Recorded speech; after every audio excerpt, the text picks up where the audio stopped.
I think I forgot to include this in my used and new book haul that I posted a few weeks ago, but I actually found it at the library book sale, so it was only 50 cents, and look at this beautiful cover. I first saw it, I just saw the spine, and I was like, that looks like a pretty spine, and then I pull it out, and both sides of it are a continuation of that beautiful kind of stained glass spine, which is so cool. It's C.S. Lewis, Till We Have Faces. This is a retelling of the myth of Cupid and Psyche.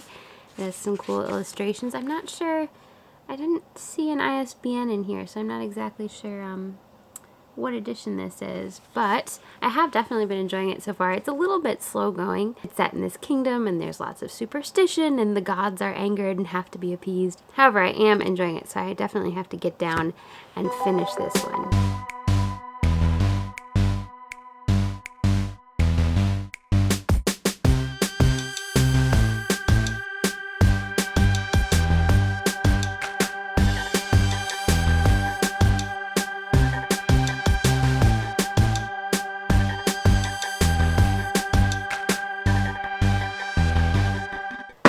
Alright friends, I have a little stack of books here that I've been meaning to fill you in on. I read, or reread rather, Miss Pettigrew Lives for a Day by Winifred Watson. I've read this one before. This is a Persephone Books edition. It's about Miss Pettigrew, who is a governess, not a very good governess. She kind of knows it herself.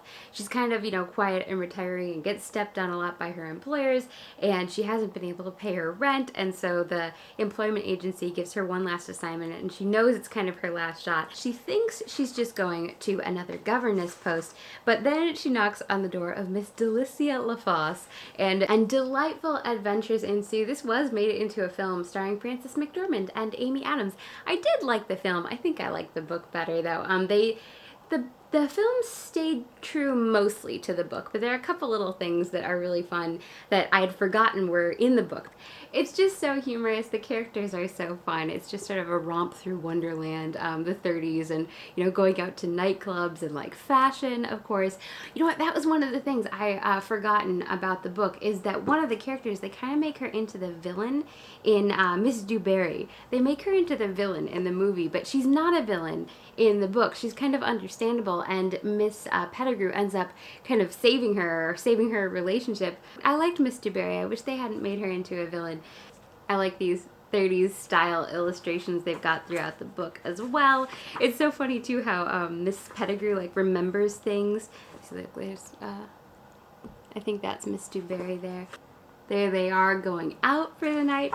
Miss Pettigrew ends up using some kind of lessons from her former employers and almost like sort of mimicking her former employers, and it helps out. It helps the situation a lot.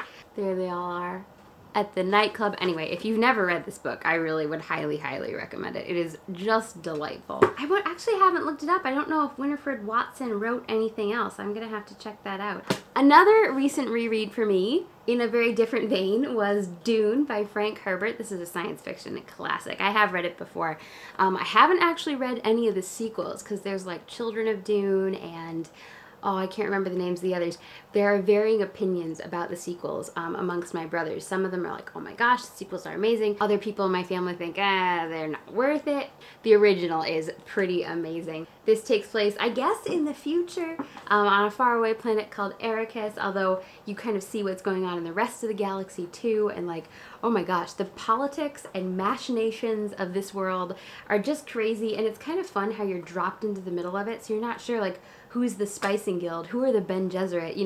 The first time you read it, and even rereading it, I didn't perfectly remember how everything worked. There are some appendices at the back that you can read to kind of fill you in. The Emperor and the Dukes, and like there is these ancient feuds. The one thing I definitely remembered from Dune is the Litany Against Fear, which is from the Bene Gesserit. They are one of the power players in the universe, and they're kind of like nuns. In fact, I think they call them like Mother Superior, and they have this like, deep lore and but all these like secrets within secrets. See, like the Bene Gesserit, you love them. They're incredibly strong. They're amazing. They're all women, but they're also pretty sneaky and like a little manipulative, and yet the way they manipulate things, like it doesn't always turn out exactly the way they think it will.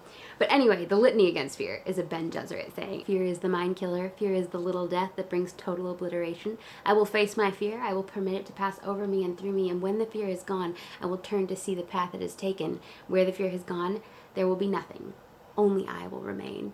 Isn't that amazing? It actually reminds me a lot of St. Teresa of Avila has a prayer that goes, let nothing disturb me, let nothing dismay me. All things pass, God never changes. He who has God finds he lacks nothing. God alone suffices. And somehow, like, the cadence of it and some of the ideas of that and the litany against fear, I feel like echo each other a little. I don't know if Frank Herbert was inspired by a certain prayer coming up with the litany against fear, but I'd forgotten there's this one scene in the book where Jessica and her son Paul, where the two main characters are caught in a storm, like an actual physical storm, and then of course they're afraid, and so they say the litany together, and it's kind of fun because it's like there's this literal storm, but then also the sort of mental storm, and it's just a really cool moment. Jessica is kind of an amazing character. There's also, I totally forgot about her, Saint Aaliyah of the Knife, who's like, oh my gosh, and like the description of, see, I don't want to give too much away. There's a scene with Jessica and Saint Aaliyah of the Knife, and like it's all about awareness and like kind of this deeper awareness, and there's this like mysterious spice which is on Ericus that like gives you prescient visions, and like sometimes there are these mysterious drugs they take, and it's just quite an amazing world. The sequels of Dune are definitely on my list to check out now because I think it would be really fun to read them. I've been reading some mystery recently. This is The Cornish Coast Murder by John Bude. Just look at that cover. How cool is that? I think it came from, in fact, yeah, look, there it is on the back. It came from one of those old Great Western Railroad train posters. I was at a used bookstore, and this was pretty cheap, and I liked the cover, and I wanted something to read, so I bought it. I didn't love it. It doesn't make me really want to pick up anything else by John Bude. A lot of it is told from the perspective of like the inspector, you know, the policeman trying to put the facts together, and I felt like too much time was wasted on like him trying to come up with these theories, and like he would tell these long elaborate stories of how the murder might have been done, but then it wasn't done that way. And it was weird too how it starts with this Reverend Dodd, vicar of the quiet Cornish village of Boscawen, who loves to read mystery books, and so when there actually is a murder, he obviously doesn't like that there's been a murder, but he helps the policeman, and he actually ends up being pivotal. But the book starts with him, but then it kind of goes over to the policeman, and you don't actually hear much from Reverend Dodd, and in the end I wasn't even sure if Reverend Dodd was that likable of a character. So anyway, I wouldn't particularly recommend this one, but I'm trying to decide if I should leave it on my shelf, and I probably will get rid of it, although I like the covers, so I am kind of irrationally tempted to keep it on my shelf just because it's got such a nice cover. I just recently subscribed to Magnificat, which is a kind of prayer book guide that goes month by month. So this is the July 2019 version. They actually do now have it as an app too, so you can get it on your phone, although I really love having the printed version. I can just, you know, stick this in my bag, and there's like, for every single day, there's a morning prayer, an evening prayer, there's a saint of the day, so you can learn more about a different saint, and it's just really nice to have as a kind of routine, like every morning when I wake up. First thing I do is I reach for my Magnificat and go through the kind of morning list of prayers and psalms. So Jane Austen in July is a thing here on BookTube, where you are challenged to read Jane Austen. So if you need an excuse, do it this month, although you don't really need an excuse, you should just always read Jane Austen. Aren't these cool editions? This is Jane Austen in her own hand, volume the first and volume the second. I don't have volume the third yet, but I kind of want to get it. I have shown these before. They're actually scans of the actual journals that I think are in Oxford at the Bodleian Library. But these are Jane Austen's Juvenilia. So they have the scans, and then they also have it printed at the back. I have other collections of her Juvenilia. There, I think, is the history. I feel like that's one of the Juvenilias that you see most frequent, and Cassandra illustrated it with different kings and figures. But it's really fun to be able to see it in Jane Austen's own handwriting. I have actually tried to read it just in her handwriting. I love what she does with her D's. Look at that. Isn't that beautiful, the way they've got this like whoosh swirl? I love it. So I am planning to read some more of Juvenilia. I also was realizing it has been far too long since I last reread Mansfield Park. Fanny is one of my favorite heroines. She is so strong. In fact, in some ways I feel like she is one of the strongest heroines, but like not in the most obvious way. Anyway, definitely looking forward to reading some Jane Austen this summer. So here are my 2 reading choices for today. I've been enjoying Anne's House of Dreams. Actually, though, I'm getting kind of towards the end, and I kind of see the way the storyline is going, and I'm a little bit annoyed by it. You know, I found the last installment of the Emily of New Moon hard to get through because so much of it was unhappy, and the ending almost didn't quite justify the unhappiness. I don't know. It was just rough going. This isn't so bad because Anne is so sweet, and it's so fun to hear about her. You know, she and Gilbert just got married, and they moved into this beautiful little house, and there's this lighthouse nearby, and all their neighbors, but one of their neighbors is very, very unhappy, like kind of similar to Emily. And I kind of see where it's going, and I'm not sure.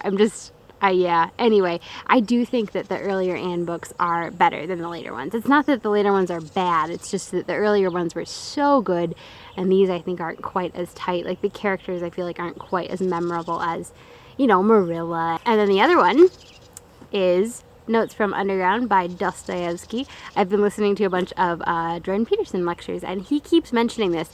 And I did try to read it once, and I just couldn't get into it. My brother Porthos thinks that I didn't get it, and I should retry it. So if Jordan Peterson and Porthos say it's good, then I obviously should give it a try. I really like this style. This is one of the Pavir and Volokhonsky translations. I haven't actually read Jordan Peterson's book, 12 Rules for Life, but I've listened to a whole bunch of his lectures. The biblical ones are really good.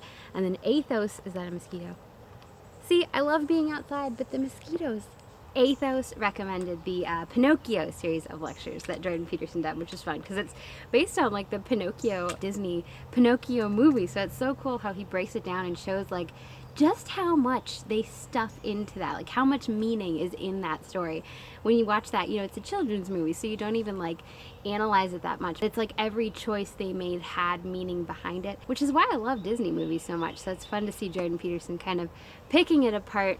And one, I didn't even realize that Pinocchio is based on a book. Oh, I can't remember the author now, but I'll make sure I put it in the description. But that is now being added to my summer reading list. I think it'd be fun to read the original Pinocchio. It's always fun to read the original book behind like a Disney attraction or a Disney movie. The Little Mermaid, actually, the Hans Christian Andersen one. I've never read that, and that is also on my summer reading list. So my summer reading list is really way too long, so we'll see how much of it I really get.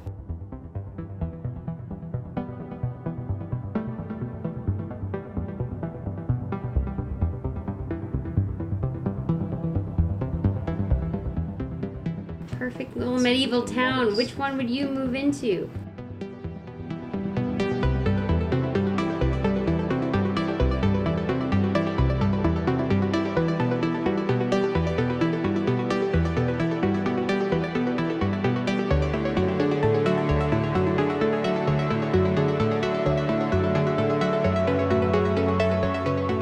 We're on a board game kick, and Spyweb is obviously the most amazing board game in the history of board games.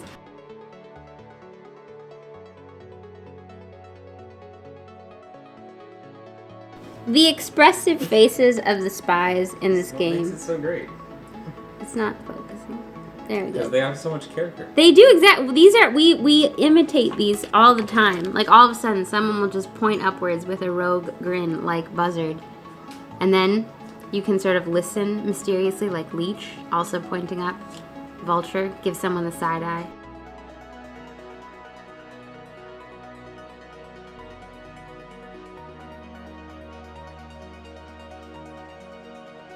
Condor is pointing to Buzzard. Oh, he is holding the self-destruct switch. Wow, I always liked Falcon best. Marlin is pointing at nothing. What? See, so she could be up there, or she could be pointing at the spy. Or she could be the spy. Bad news, guys. Porthos's board was diabolically good.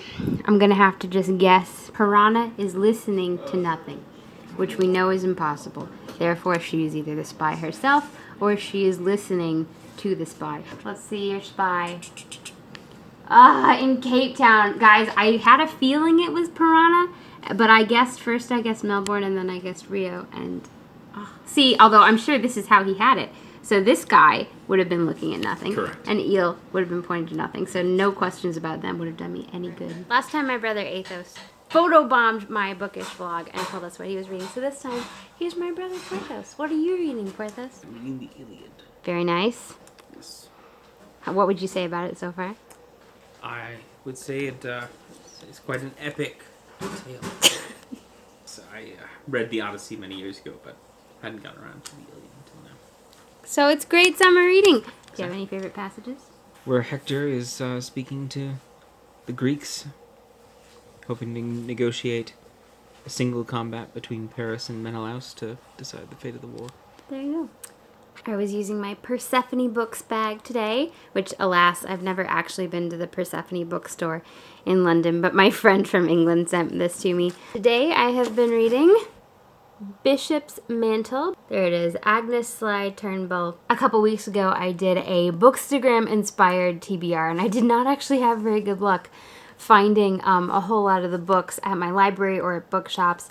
I'm probably just going to have to bite the bullet and order the ones I really want to read. But this was one of the authors on that list. It was actually a different book, but my library had this one. It's about a young Protestant preacher. He becomes the rector at a new church, so he's like getting to know all of his parishioners, and it's a church that is really established and, you know, has a lot of traditions, so he's trying to fit in. I am only about 80 pages in so far, but enjoying it a lot. So I read a couple things on my Kindle that I didn't want to forget to tell you about. One of them was The Secret Garden by Frances Hodgson Burnett. It's a children's classic. I hadn't read it in a long, long time, so it was really fun to come back to it. And then I ended up watching the movie of it because there was a pretty good adaptation. They changed a couple things, but overall it was pretty good. But I went and rewatched that too, which was really fun. Just so sweet. And then my mom recommended a couple books to me. One of them was Poor Dear Margaret Kirby by Kathleen Thompson Norris. It's a collection of short stories, so it's kind of a good one to get a taste of lots of different storylines. I really liked them. They were all just very heartwarming and cozy. And then the last one was Crimson Roses by Grace Livingston Hill. And oh my gosh, it was kind of a Cinderella story. Like, everything goes wrong at the beginning, but like gradually the heroine kind of asserts herself. She gets a job in like a department store in like the ribbon department, and it's just really fun to hear about her getting to know all the people there. I think it's set in like the 30s. Although some of the things sound like the same as today. The heroine is very old-fashioned and she doesn't necessarily feel like she fits in with like all these newfangled things people are doing, and she loves art and music, so she gets this like season ticket to the opera, and mysteriously there's a rose left on her seat every week and she can't figure out who it's from. She's a little dense because you, the reader, guess where the roses are coming from, and she, until the very end, is like, I don't know who could they be from, but I don't care. She's adorable. I did in fact finish Till We Have Faces. I liked the ending. I think it did pick up kind of towards the second half. There are really three distinct parts of this book, because it's not even so much about Cupid and Psyche as it is about Psyche's sister, Orwell, the queen. So like the first third is kind of them growing up together, and then the second third is kind of where the main crux of the action takes place. The third part then is these different visions and dreams that the queen has. And you hear from the beginning that this is sort of a complaint she's making against the gods, which she certainly makes it very convincingly, but then as you're seeing these visions and dreams, you're kind of looking at things from a new perspective. You're seeing if maybe there were some things she missed. So in the end, I did really like it. This has been on my list to read for a long time, so I'm so glad I checked it out. Let's see, I'm trying to think what else I wanted to include in this reading vlog before I wrap things up. This isn't a book, but it's a TV series I have been hugely enjoying. It's called The Princess Weiyoung. It's on Netflix, so it's actually a Chinese television series, so you watch it with subtitles, but it's a historical drama, so it's set back in the midst of these ancient dynasties, and the costumes and the sets and the locations are just absolutely beautiful. Every minute of it is just so lovely to watch. It is a little bit repetitive. Like, it's kind of funny because at times it's super dramatic and super action-packed and like this crazy twists and turns, and yet then there's also quite a lot of it that's just sort of a little repetitive, but just kind of soothing. Like, you know the evil lady is plotting against Weiyoung, and Weiyoung is determined to get revenge, and like, so they repeat themselves a lot, but you don't really mind because it's so beautiful to watch. And but then there are some great moments of humor. There's a great romance, and then of course there are these like crazy twists and turns that you weren't even expecting, and there are an insane number of episodes of it, which is so fantastic because I feel like I'm not going to run out of it anytime soon. If you're looking for something new to watch, I would highly recommend that. Did you guys see the Mulan trailer? It just came out. It does look pretty cool. My main reaction to the Mulan trailer was, oh my gosh, Keiko is Mulan's mom. I know, right? That makes Mulan Molly. It's the same actress. Keiko is a character from Star Trek Deep Space Nine. I was watching, I went to see, there was a Tolkien movie that came out not too long ago, which, to be honest, I didn't hate it, which, like, whenever I go and see a movie and I don't actively dislike it, I feel like, well, that's good, you know, I could have hated it, but I also didn't like it. It just never seemed to, like, solidify itself into, like, one solid kind of plot line. It was just a bunch of different things kind of cherry-picked from Tolkien's life. It included his experience in World War I, which, you know, in the trenches, which was obviously horrifying, but the thing is, they kind of wallowed in it. Like, they literally wallowed in the death and suffering. If you watch the movie, you know what I'm talking about. It was just gratuitous and unnecessary. Anyway, so I wasn't a fan of the Tolkien movie, but Captain O'Brien was Tolkien's priest, the priest who kind of raised Tolkien and his brother, so Deep Space Nine everywhere. Anyway, I hope you guys enjoyed this reading vlog. If you're not yet, make sure you're subscribed. Give this video a thumbs up. If you're looking for more reading recommendations, I have lots of other bookish videos. I have a whole playlist of them, so I'll make sure I leave that linked down below. Maybe it will be popping up on the screen here now. I hope you guys are having a magical and a bookish day, and I'll talk to you again soon. Bye.